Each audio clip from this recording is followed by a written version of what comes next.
Terpujilah Kristus Tuhan, Sang Raja kemuliaan kekal. Terpujilah Kristus Tuhan, Sang Raja kemuliaan kekal. Kristus sudah taat bagi kita, Ia taat sampai mati, bahkan sampai mati di salib. Itulah sebabnya Allah sangat meninggikan Dia dan menganugerahinya nama di atas segala nama. Terpujilah Kristus Tuhan,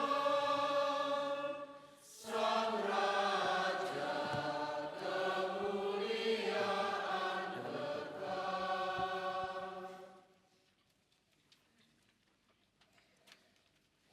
Inilah kisah sengsara Tuhan kita Yesus Kristus menurut Yohanes. Umat dipersilahkan duduk.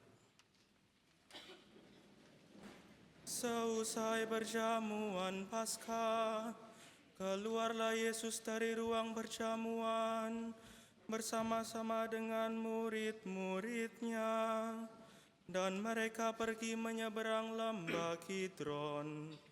Di situ ada suatu taman, dan Yesus masuk ke taman itu bersama-sama dengan murid-muridnya.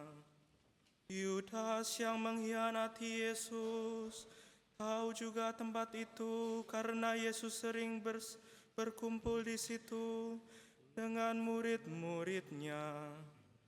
Lalu datanglah juga Yudas ke situ dengan sepasukan prajurit dan penjaga-penjaga bait Allah. Mereka datang lengkap dengan lentera, sulu, dan senjata.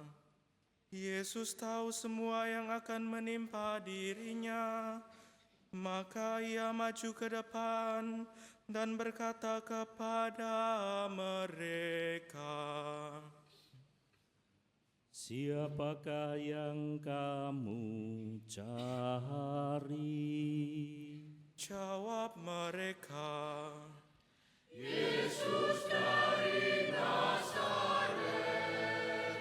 kata Yesus kepada mereka, "Akulah Dia."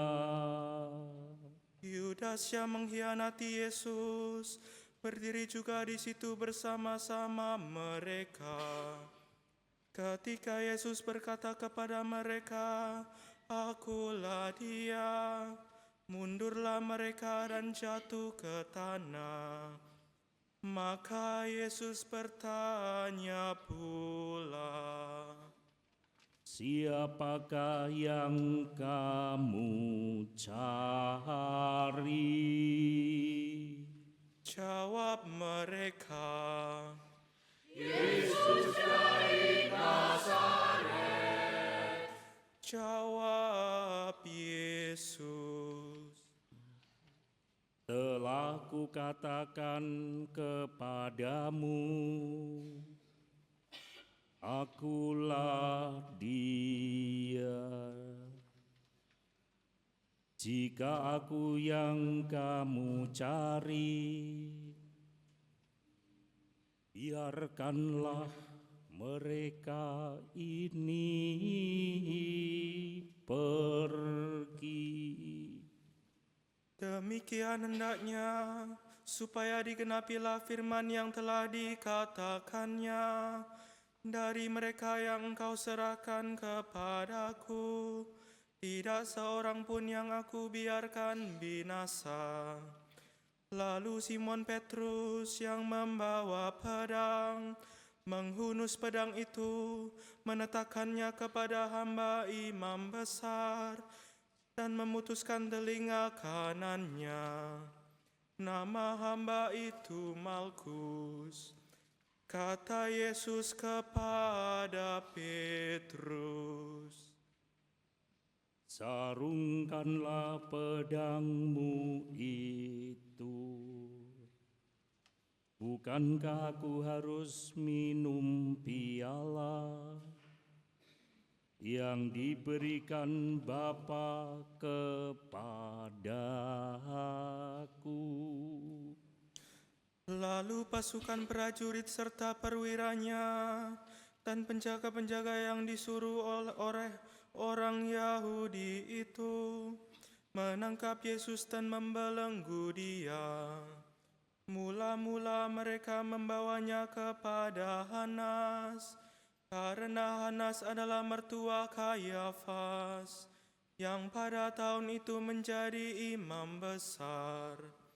Dan Kayafaslah yang telah menasihati para pemuka Yahudi, lebih berguna jika satu orang mati untuk seluruh bangsa. Simon Petrus dan seorang murid lain mengikuti Yesus.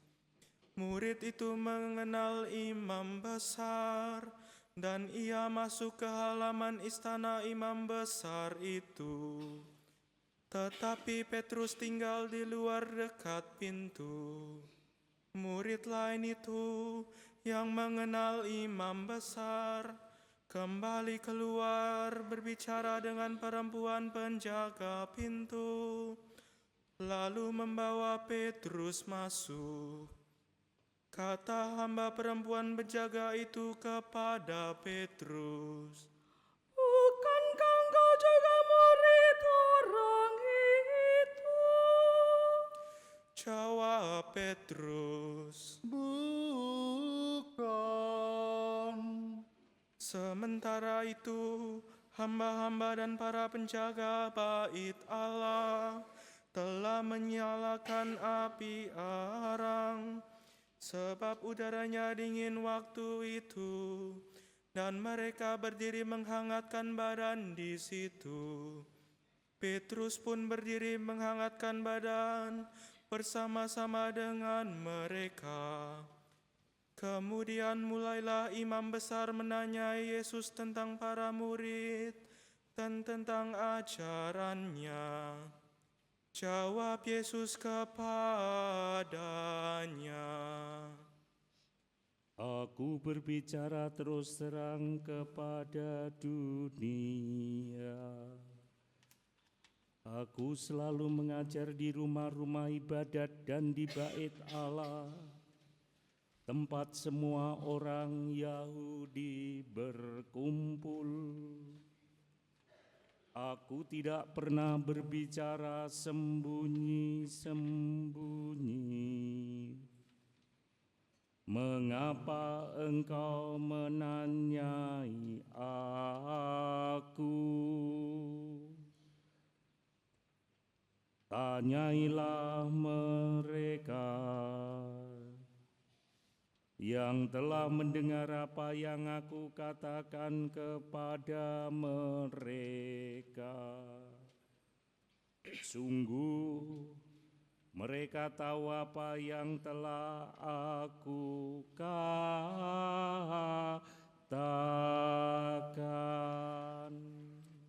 Ketika Yesus mengatakan hal itu, seorang penjaga yang berdiri di situ menampar muka Yesus sambil berkata, Begitukah jawabmu kepada imam besar? Jawab Yesus kepadanya, Jika kataku itu salah, tunjukkanlah salahnya.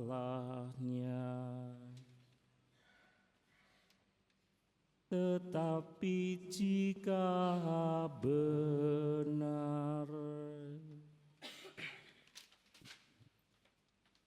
mengapa engkau menampar aku? Lalu Hanas mengirim Yesus dalam keadaan terbelenggu kepada Kayafas imam besar. Simon Petrus masih berdiri dan menghangatkan badan. Kata orang-orang di situ kepadanya, Bukankah engkau juga salah seorang murid Yesus? Petrus menyangkalnya, katanya, Bukan.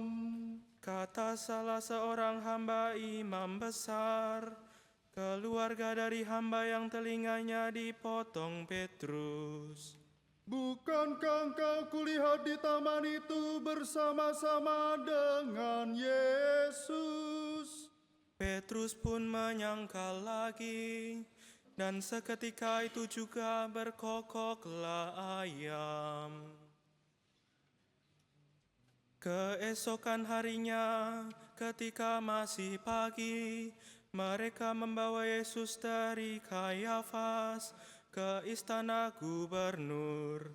Mereka sendiri tidak masuk ke istana gubernur itu, supaya jangan menajiskan diri, sebab mereka hendak makan Paskah. Sebab itu, Pilatus keluar menemui mereka dan berkata, Apakah tuduhan kamu terhadap orang ini? jawab mereka kepadanya, Jika ia bukan seorang penjahat, kami tidak menyerahkannya kepadamu. kata Pilatus kepada mereka, Ambillah dia dan hakimilah dia menurut hukummu sendiri. kata orang-orang Yahudi itu. Kami tidak diperbolehkan menghukum mati seseorang. Demikian hendaknya supaya digenapi firman Yesus yang dikatakannya untuk menyatakan bagaimana ia akan mati. Pilatus masuk kembali ke dalam istana gubernur, lalu memanggil Yesus dan bertanya kepadanya, Apakah engkau raja orang Yahudi? jawab Yesus, Apakah engkau katakan hal itu dari hatimu sendiri, atau orang lain yang mengatakannya kepadamu tentang aku? kata Pilatus. Apakah aku seorang Yahudi? Bangsamu sendiri dan imam-imam kepala yang telah menyerahkan engkau kepadaku. Apakah yang telah engkau lakukan? Jawab Yesus, Kerajaanku bukan dari dunia ini. Jika kerajaanku dari dunia ini, pasti hamba-hambaku telah melawan, supaya aku jangan diserahkan kepada orang Yahudi.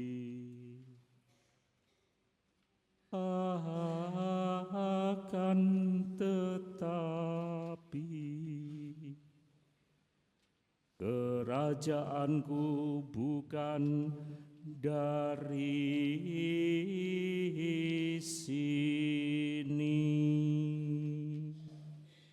lalu kata Pilatus kepadanya, Jadi engkau adalah raja? jawab Yesus,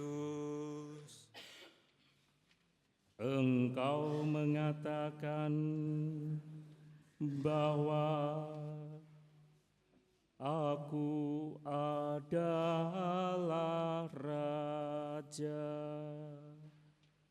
Untuk itulah aku lahir, dan untuk itulah aku datang ke dalam dunia ini, supaya aku bersaksi tentang kebenaran.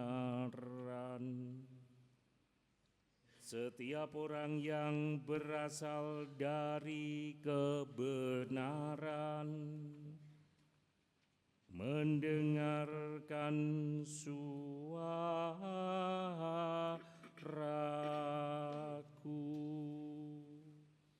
Kata Pilatus kepadanya, apakah kebenaran itu? sesudah mengatakan demikian, Pilatus keluar lagi menemui orang-orang Yahudi dan berkata kepada mereka, Aku tidak menemukan kesalahan apapun padanya. Tetapi pada kamu ada kebiasaan bahwa pada Paskah aku membebaskan seseorang bagimu. Maukah kamu supaya aku membebaskan raja orang Yahudi bagimu?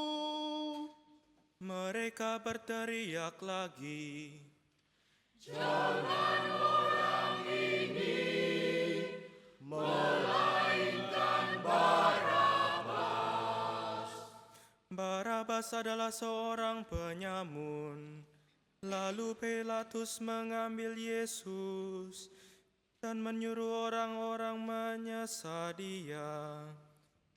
Prajurit-prajurit menganyam sebuah mahkota duri dan menaruhnya di atas kepala Yesus. Mereka mengenakan pakaian ungu kepadanya, dan sambil maju ke depan, mereka berkata,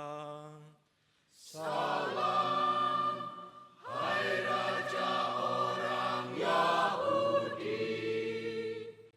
lalu mereka menampar wajah Yesus.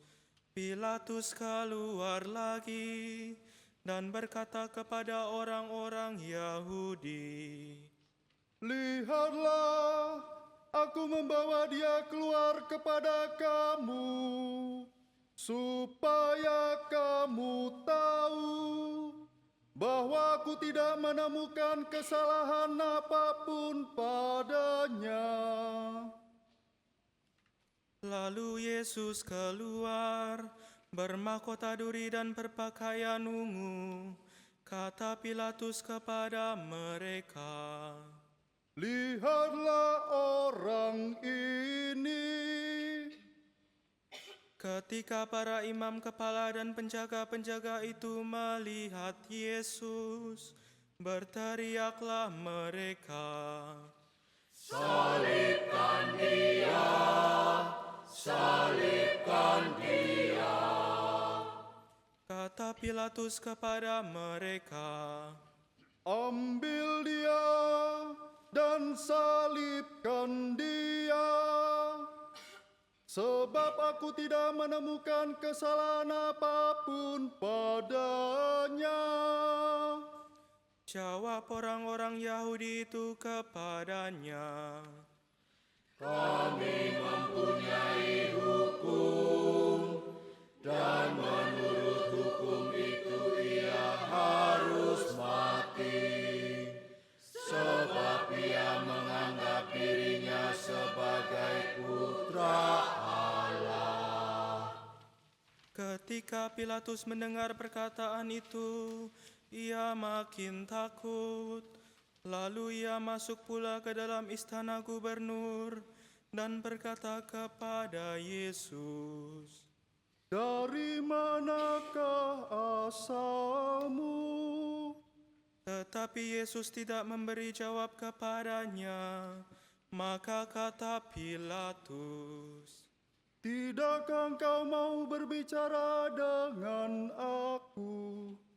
Tidakkah engkau tahu bahwa aku berkuasa untuk membebaskan engkau dan berkuasa juga untuk menyalibkan Engkau.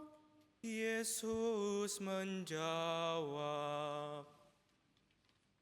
Engkau tidak mempunyai kuasa apapun terhadap Aku. Jika kuasa itu tidak diberikan kepadamu dari atas. Sebab itu, Dia yang menyerahkan Aku kepadamu lebih besar dosanya.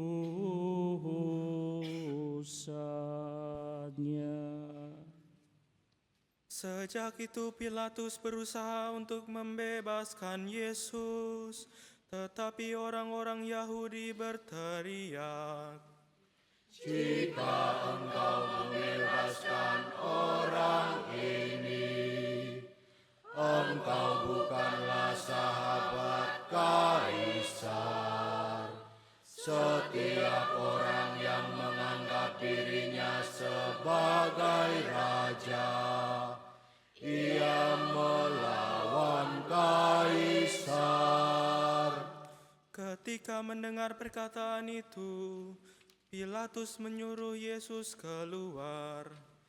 Lalu ia duduk di kursi pengadilan di tempat yang bernama Litostrotos, dalam bahasa Ibrani Gabata. Hari itu ialah hari persiapan Paskah, kira-kira pukul 12. Kata Pilatus kepada orang-orang Yahudi itu, Lihatlah rajamu. lalu berteriaklah mereka, Salibkan dia.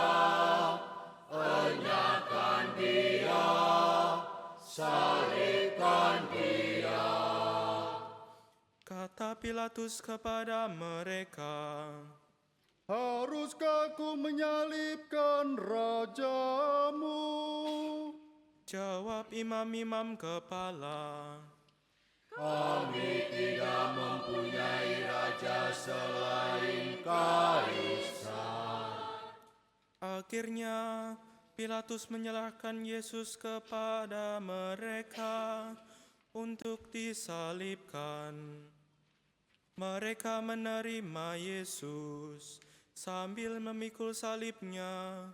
Yesus dibawa keluar kota ke tempat yang bernama Tengkorak, dalam bahasa Ibrani Golgota.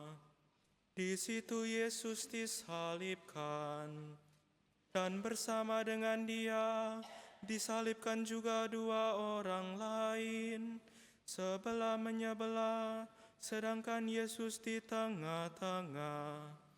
Pilatus memasang juga tulisan di atas kayu itu, bunyinya, Yesus orang Nazaret, Raja orang Yahudi. Banyak orang Yahudi membaca tulisan itu, sebab tempat Yesus disalibkan itu letaknya dekat kota, dan kata-kata itu tertulis dalam bahasa Ibrani, Latin, dan Yunani.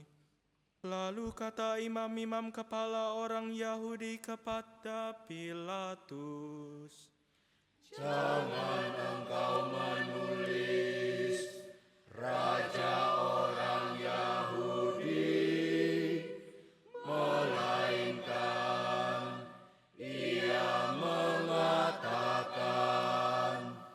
Akulah Raja orang Yahudi. jawab Pilatus, Apa yang kutulis tetap tertulis. sesudah prajurit-prajurit menyalibkan Yesus, mereka mengambil pakaian Yesus, lalu membaginya menjadi 4 bagian, untuk masing-masing prajurit 1 bagian. Jubah Yesus pun mereka ambil, tetapi jubah itu tidak berjahit, dari atas sampai ke bawah merupakan satu tenunan utuh.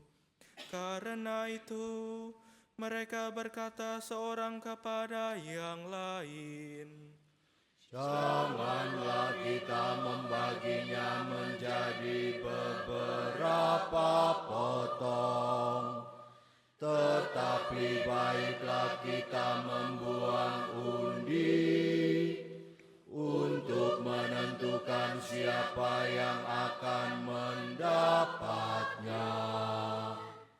demikianlah hendaknya, supaya digenapi yang ada tertulis dalam kitab suci.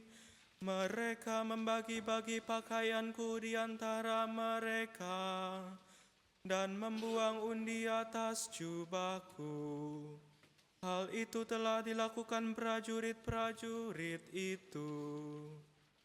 Dekat salib Yesus berdiri ibu Yesus dan saudara ibunya Maria istri Kleopas dan Maria Magdalena.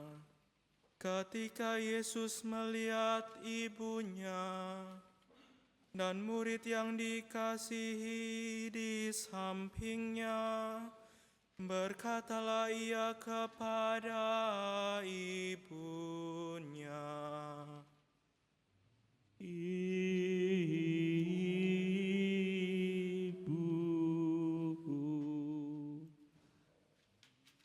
inilah anakmu. Kemudian katanya kepada murid itu, Inilah ibumu.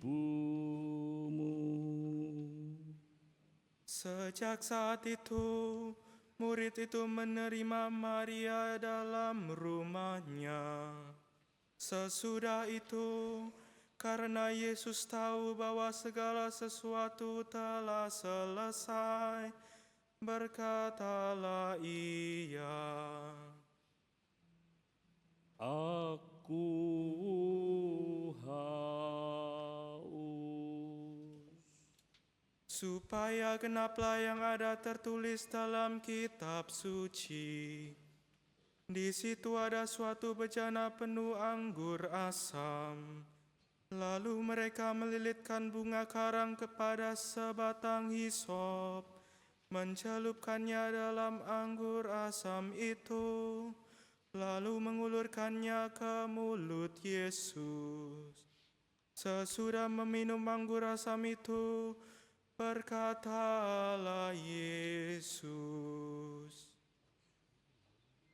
Sudah selesai.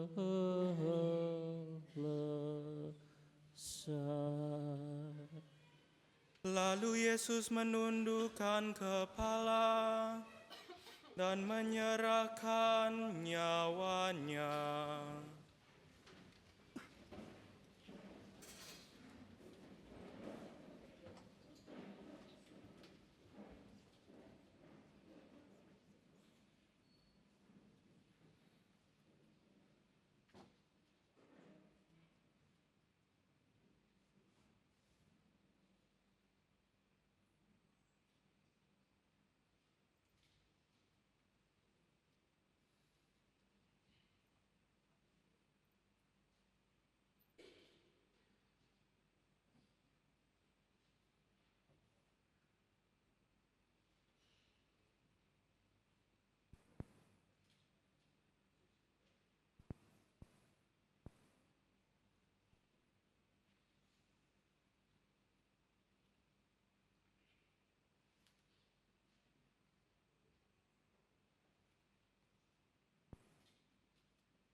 Karena hari itu hari persiapan, dan supaya pada hari Sabat, mayat-mayat itu tidak tinggal tergantung pada kayu salib, sebab Sabat itu hari yang besar. Maka datanglah para pemuka Yahudi kepada Pilatus dan meminta kepadanya supaya kaki orang-orang itu dipatahkan dan jenazah-jenazahnya diturunkan. Lalu datanglah prajurit-prajurit dan mematahkan kaki orang yang pertama dan kaki orang yang lain yang disalibkan bersama-sama dengan Yesus. Tetapi ketika mereka sampai kepada Yesus dan melihat bahwa ia telah mati, mereka tidak mematahkan kakinya.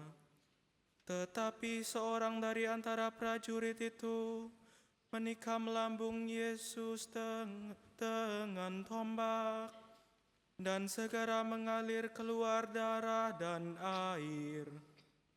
Orang yang melihat sendiri hal itu bersaksi, dan benarlah kesaksiannya. Ia pun tahu bahwa ia mengatakan kebenaran, supaya kamu juga percaya. Sebab hal itu terjadi supaya digenapi yang ada tertulis dalam kitab suci, tidak ada tulangnya yang akan dipatahkan. Ada pula nas lain yang mengatakan, mereka akan memandang dia yang telah mereka tikam. Sesudah itu, Yusuf dari Arimatea meminta kepada Pilatus supaya ia diperbolehkan menurunkan jenazah Yesus. Yusuf mencari murid Yesus secara sembunyi-sembunyi karena takut kepada para pemuka Yahudi. Pilatus mengabulkan permintaan Yusuf. Lalu datanglah Yusuf dan menurunkan jenazah Yesus. Nikodemus juga datang ke situ. Dialah yang dulu datang malam-malam kepada Yesus. Ia membawa campuran minyak mur dan minyak kaharu, kira-kira 30 kilogram beratnya. Mereka mengambil jenazah Yesus, mengafaninya dengan kain lenan, dan membubuhinya dengan rempah-rempah, menurut adat pemakaman orang-orang Yahudi. Di dekat tempat Yesus disalibkan, ada suatu taman, dan dalam taman itu ada suatu kubur baru, yang di dalamnya belum pernah dimakamkan seseorang. Karena hari itu hari persiapan orang Yahudi, sedang kubur itu tidak jauh letaknya, maka mereka membaringkan jenazah Yesus di situ. Demikianlah kisah sengsara Tuhan kita. Terpujilah Kristus.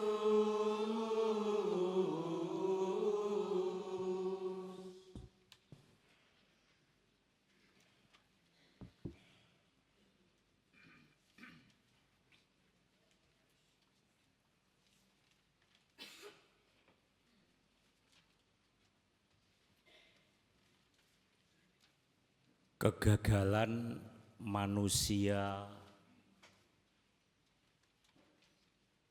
untuk mengerti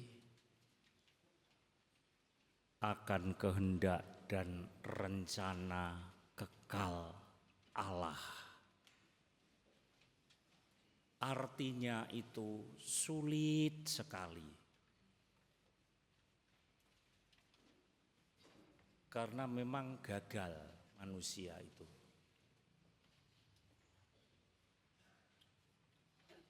Kita sudah terbiasa Bapak Ibu melihat kisah sengsara yang hampir tiap tahun Gereja Katolik secara khusus menempatkan dalam liturgi ibadahnya. Dan kita tahu pula gagal, tidak pernah bisa mengerti dengan benar. Sehingga akhirnya ibadat yang menyangkut masa depan manusia jauh ke depan nanti atau nasib manusia tidak dapat dimaknai dan tidak mengubah manusia itu.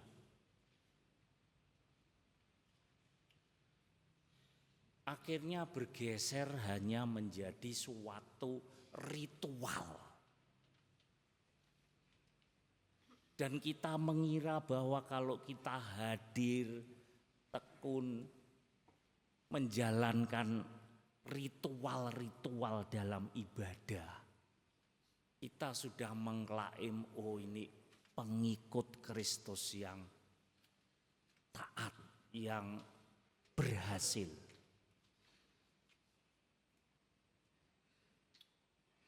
Ritual apapun tidak akan pernah berkenan di hadapan Allah Bapa. Dan Yesus sudah menyatakannya sendiri. Jikalau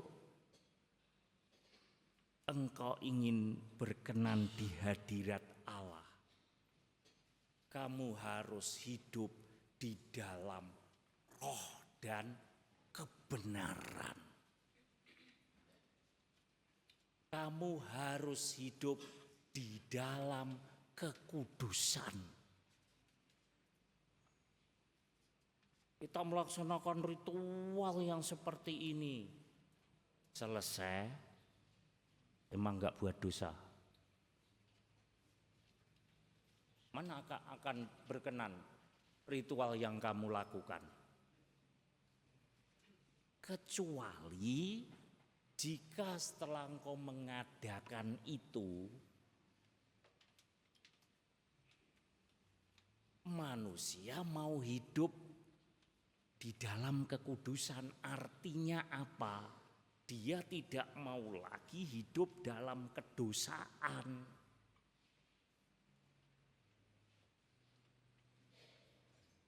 Begitu. Jadi kita yang menjadi tolok ukurnya bukan pikiran kita, tetapi yang jadi tolok ukur adalah firman Allah. Atau dikatakan di sini adalah Alkitab atau Injil. Karena itu jadi tolok ukurnya, bukan asumsi, bukan prediksi, bukan tafsiran kita. Itu harus jadi tolok ukurnya karena itu firman Allah yang tertulis di dalam tulisan yang dikatakan Alkitab atau Injil. Kalau Alkitab Perjanjian Lama dan Perjanjian Baru ya. Kitabnya orang-orang Yahudi itu Perjanjian Lama, Taurat.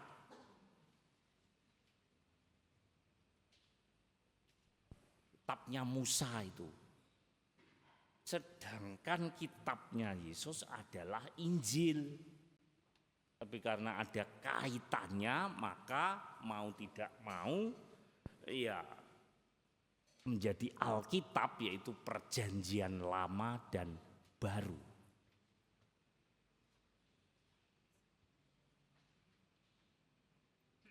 Maka kalau kita mau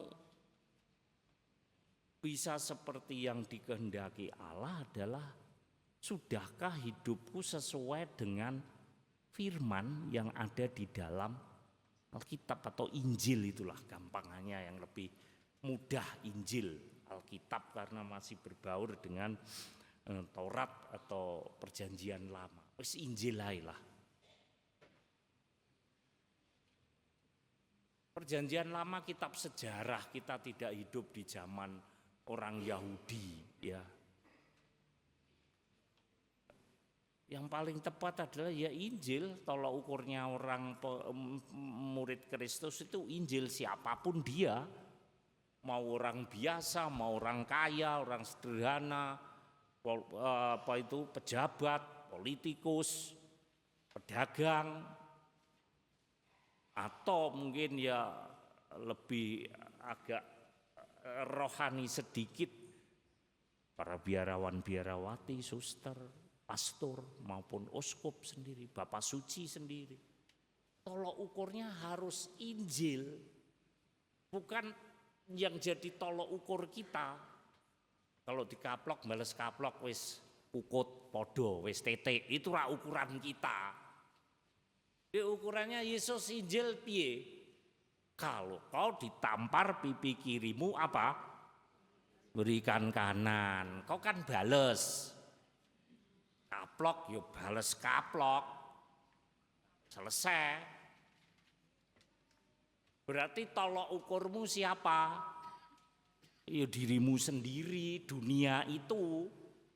Kalau tidak kan tidak adil pastor. Ya memang keadilan Tuhan tidak sama dengan keadilan Tuhan, tidak sama dengan keadilannya manusia. Manusia seringkali sama rata. Anak dikei sak piring, ya sak piring kabeh. Itu keadilan menurut manusia. Keadilan Tuhannya tidak begitu. Bahkan dia berkata, kalau Anda bergaul dengan orang berdosa di masyarakat, pertanyaannya Anda mau? Mau apa enggak? Pret. Gak mau. Tak hindari kalau bisa. Jangan bohong kita itu. Yesus katakan jujurlah, iya katakan iya, tidak katakan tidak. Kalau ada orang berdosa artinya mungkin menyakitimu atau apalah, minum-minum. Saya sekali lagi tanya, apa Anda mau bergaul dengan mereka? Mau apa enggak? Gak jawab seigi. Gak jawab. Ukurannya manusia lah, cepet jawabnya lah. Ya enggak mau Romo, nanti aku ketularan berdosa. Tapi kriterianya harus firman Allah. Aku datang bukan hanya untuk orang benar, tapi juga untuk orang berdosa. Tuh lihat. Ya, itu baru kau temukan makna. Apa itu perkataannya Tuhan itu? Lah kriterianya kita sendiri. Tapi kita kan orang dunia pastor. Memang Yesus bukan pemilik dunia dan surga. Kau kira Yesus hanya pemilik surga? Apakah dia hanya penguasa surga saja? Dunia dia diberi oleh Allah Bapanya. Aku akan memberikan kepadamu kuasa-kuasa pemerintahan di bawah bumi maupun di atas langit di surga. Lihat. Ya kok harus jadikan itu ukuran, tolok ukur, bukan berubah. Ukurannya manusia enggak ada. Dia berikan firman-Nya itu sebagai utusan manusia dia. Kau masih tidak mau menjadikan ukurannya. Yesus juga manusia penuh. Seperti kita.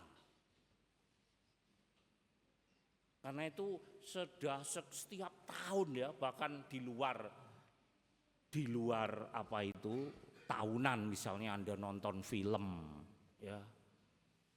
Ya kan itu tidak diputar setiap apa itu pekan suci atau masa prapaskah. Waktu apa itu filmnya Mel Gibson itu apa judulnya itu?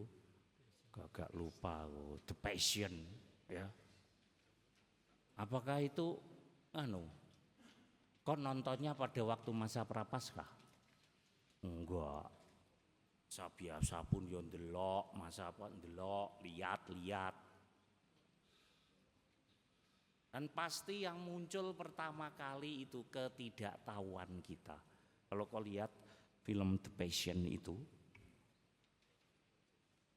atau ditanya, loh kenapa kok Yesus akhirnya mau mati disalib? Pasti yang keluar pertanyaan Anda apa? Ya alasan pribadi, perasaan, atau afeksi. Selama engkau terus bawa ini, kau akan mengalami kegagalan bisa menerima atau mengerti kehendak dan rencana kekal Allah. Karena bukan itu. Misalnya kalau Anda benar-benar ditanya, kenapa Yesus mau mati di salib? Kau jawab apa? Umat Allah ini. Jawabnya apa? Enggak ngerti. Loh lala apa kok imani dia disalib? Kau enggak jawab. Takut salah gitu dah. Memang kalau salah Yesus terus masuk neraka kamu begitu dah. Memang Allahmu penghukum kayak Allah-Allah lain gitu dah. Ya kan enggak toh? Paling-paling jawabnya kita untuk menebus apa? Ini salah menurutku lo ya. Dosa itu buat kita jadi jahat dan akhirnya mati apa enggak? Dosa itu jahat apa enggak? Lala apa ditebus barang jahat?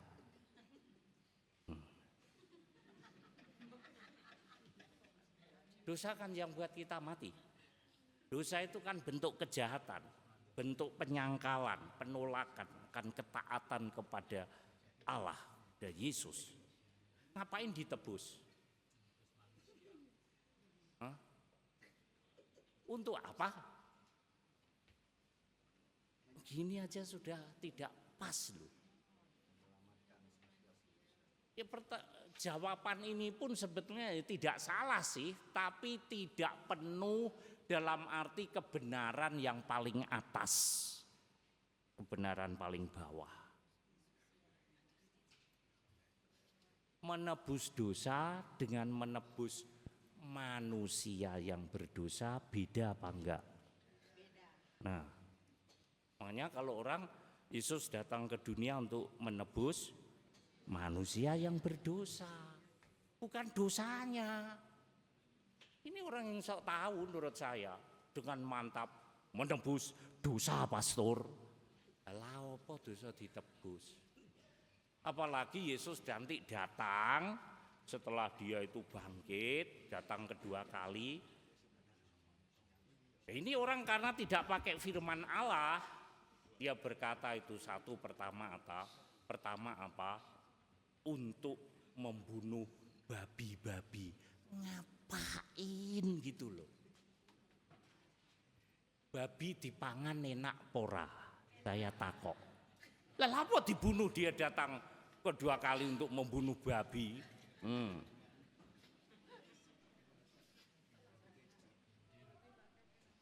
Ngapain juga dia membunuh babi? Yang kedua untuk apa?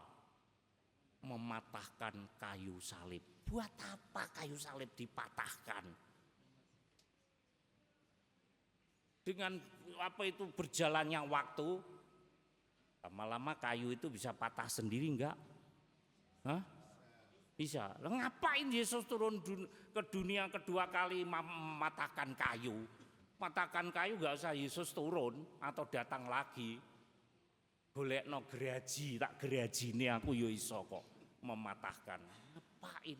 Itu namanya orang ndak mau mendalami benar-benar Yang dikedepankan adalah kehendaknya sendiri.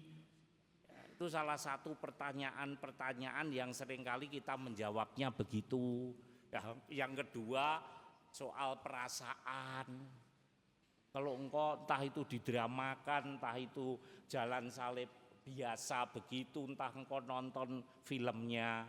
Kalau soal perasaan atau afeksi, bagi yang meyakini, mengimani, pertanyaannya mewek apa ora? Tahu mewek apa ora?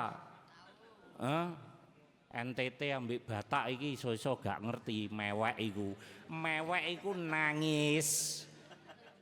Karena apa? Ya emosinya terbawa kepada suatu penyiksaan yang sadis menurut saya itu. Sadis itu loh ya. Itu sebabnya sekarang enggak ada hukuman salib itu diterapkan sampai sekarang. Enggak ada. Siapa? Yahudi yang dulu menerapkannya sekarang ada apa enggak? Enggak ada. Ya dia mau menghayati Yesus sendiri, kadang-kadang ada di Filipina itu sering orang umat biasa untuk memang dipaku ya. Ada tapi tidak pernah dipakai sebagai hukuman. Maka hebat juga, tapi akan dikecam banyak orang. Misalnya atau di Yahudi sendiri, setiap Indonesia, setiap orang yang korupsi akan disalib. Kira-kira korupsine mandek apa ora? Nek hukum salib itu diterapkan, bisa mandek, bisa tidak. Yang tidak super nekat. Ya. Itu kalau diterapkan, tapi Indonesia pasti dikecam oleh banyak negara. Karena itu tidak manusia.